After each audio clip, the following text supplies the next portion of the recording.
To provision a Power Apps portal, first you navigate to make.powerapps.com.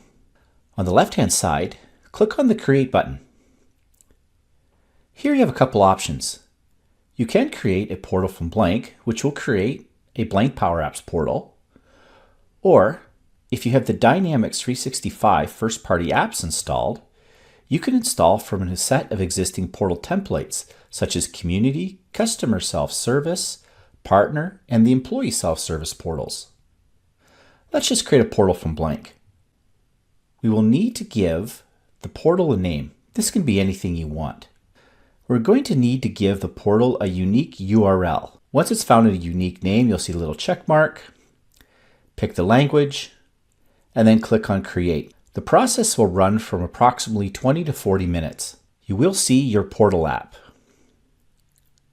Click on the ellipse